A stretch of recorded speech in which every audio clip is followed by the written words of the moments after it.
Olá, estamos começando mais uma Essência da Família, trazendo para você tudo aquilo que é ânimo, coragem para você viver bem a sua vida na família.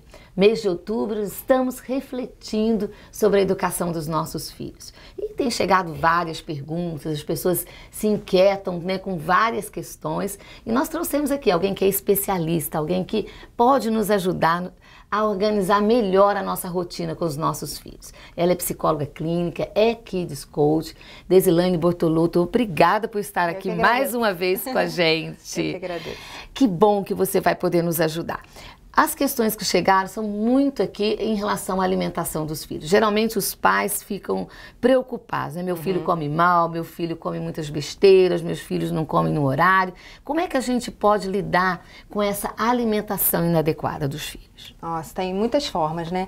Existem alguns tipos da questão da alimentação inadequada. Tem aquela criança que come bem, né, a comida do dia a dia, no almoço, no jantar, mas além disso, come muitas besteiras, né? Come muito açúcar, enfim, isso é uma preocupação dos pais. Tem aquela outra criança que realmente não come, ou come muito pouco, ou come quase nada, né?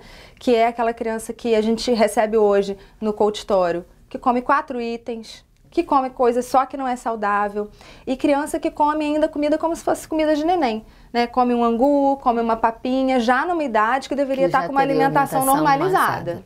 Então isso é o que mais acontece, e a preocupação dos pais, né, passa muito por aquela questão, até onde eu insisto, que tipo de profissional pode me dar essa ajuda, então leva no nutricionista, que é super importante, mas como fazer a criança cumprir aquela dieta, né? Às vezes a gente como adulto é difícil a gente cumprir, que dirá para criança. Para criança. E como que o pai e a mãe ele pode ir trabalhando? Qual é a habilidade que ele precisa desenvolver para trabalhar essa questão sem virar um drama, né? Sem virar ali uma verdadeira guerra alimentar, que é o que não pode ou que não deve acontecer, né? É o que a gente mais vê hoje em dia, né? É realmente a hora da refeição, que era uma coisa muito importante em família, que era a hora da união, virou realmente uma guerra. O que você está falando não é exagero, não. Os pais usam exatamente esses termos com a gente. Essa expressão é bem conhecida. A questão alimentar, né, ela passa por 3 fatores muito importantes. O biológico, né, o psicológico e o social, o ambiental. Então, o que a gente precisa? A questão biológica, né, a gente já nasceu com ela. Então, você pode ter uma predisposição a comer determinadas coisas a mais ou a menos, né, ao tipo de alimentação. E as outras coisas são as que a gente mais pode mexer, né? O fator psicológico, que vai gerar essa questão do comportamento alimentar, do entendimento que a criança faz do porquê que ela precisa se alimentar bem, né? Das questões, se ela não se alimenta bem, que tipo de problemas ela pode ter no futuro. Então a gente dá essa consciência para a criança é importante e vai variar, né, a forma de comunicação com a idade que essa criança tem. Isso que eu ia dizer, porque o desafio está em incorporar uma linguagem ali pelas fases que a criança está vivendo, né? Sim, eu falo disso mais detalhadamente. E a outra questão é a questão do ambiente, que também influencia muito de acordo com as fases. Quer dizer, você oferecer. Hoje, nessa vida de fast food, né, nessa correria da vida, às vezes a gente oferece o que é mais fácil. Um alimento pronto, né, um alimento pré-preparado. E isso influencia. Então hoje a gente pode reclamar que uma criança não come um brócolis, não come um outro legume, uma verdura, mas com que frequência a gente oferece isso? Tá incorporado, né, na rotina Quando eu era criança, a gente via, né? A gente plantava e colhia um pé de alface, a gente via de onde isso vinha, e hoje a criança não tem essa referência. Surge um brócolis no prato dela, né? E como que a gente traz isso para a realidade dela?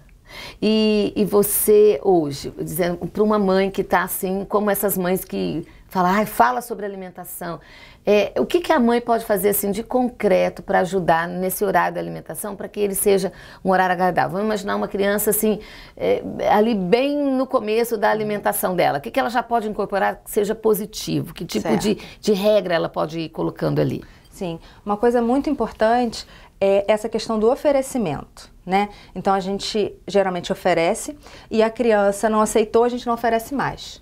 Então a primeira coisa nesse momento é um oferecimento realmente diversificado. É comprovado, né, que a criança e o adulto, enfim, ele precisa, quando prova um alimento, às vezes provar mais de 20 vezes, então 20 vezes, para poder fazer uma aceitação de um alimento novo. E às vezes a gente não tem essa paciência. Então os pais terem essa paciência, apresentar essa diversidade, né, é muito importante. E outra coisa, Silvia, olha que legal, que tem tudo a ver com a essência de família. Sabe o que é? Não. Está comprovado também que a questão da convivência familiar você está fazendo as refeições em Fantástico, família, fantástico você está fazendo as refeições acompanhado realmente da família, é muito importante. Porque quando a criança, né, e já indo para adolescente, se alimenta no grupo, ele vai ir pelas regras do grupo. Então, se o grupo vai comer fast food, ele vai comer fast food. Então, esse início da vida, né, dessa parte da primeira infância, é muito importante. E hoje a gente perde esse hábito, né? É difícil uma família consegue tomar um café da manhã junto, ou fazer pelo menos uma refeição, um jantar juntos. E isso é muito importante. Então, é importantíssimo a gente manter, a gente cativar isso. Resgatar, né? Esse sentar-se à mesa, esse olhar, as histórias que surgem ali, cada um contando o seu momento, né? Tudo isso também faz parte da alimentação. Sim. Mas nós ainda temos dicas. Vamos aguardando aí que agora mesmo chega para nós as dicas do programa de hoje. Vamos lá? Vamos às dicas do programa de hoje com a doutora. Gente, uma coisa muito importante, né? Isso acaba ficando bastante no papel da mãe no início da vida, né? E o pai vem acompanhando isso aí no desenvolvimento, é não subestimar, né? E nem superestimar a questão alimentar. O que é isso? Não deixar largado, dar atenção para a questão alimentar, sim. Então é importante se alimentar bem, apresentar, né, alimentos, como eu falei, entender o que essa criança sente. Se ela sente nojo, por que ela sentiu nojo? Ela sente nojo porque é molhado, porque é frio, né? Tem crianças que vão poder expressar e dizer, eu gosto de coisa quente, eu gosto de comida seca. Então, conhecer a criança e respeitar essa questão do conhecimento dela ali do início da vida é muito importante. Mas também não superestimar. Então, aquela pessoa que às vezes vai podando muito a criança, então não pode comer besteira nenhuma também, nenhuma guloseima. A criança vai ficando muito restritiva, muito seletiva. Ou então, meu filho come super bem. Aí aquela mãe fala tanto em excesso que de repente em algum momento a criança para de comer bem. Então, nem deixar largado essa questão, parecer que é natural demais, a gente tem que ter um olhar, né, para uma boa alimentação, mas também não fazer um exagero disso, porque a criança percebe e aí ela às vezes usa isso para chamar atenção e passa às vezes, sabe, não comer para chamar atenção. Ela manipula a partir daquilo, né? Acontece. Olha, eu sei que esse assunto é fantástico, eu sei que você, né, foi impactado de alguma forma. E nós vamos deixar os contatos aqui também para as pessoas que precisarem fazer contato contigo, perguntar, conhecer seu trabalho, porque, gente, nós, às vezes, sozinhos não conseguimos. Às vezes a gente precisa de ajuda e não é vergonha para ninguém. Ao contrário, nós buscarmos aqueles que podem nos auxiliar, é, às vezes, essencial para que a gente tenha uma qualidade de vida em família. Tá aqui as dicas que nós podemos deixar e você aí, acalme-se, tranquilize seu coração e viva o amor na sua família. Obrigada, Deise, pela sua presença. Foi ótimo. E obrigada a você que está sempre conosco no Essência da Família.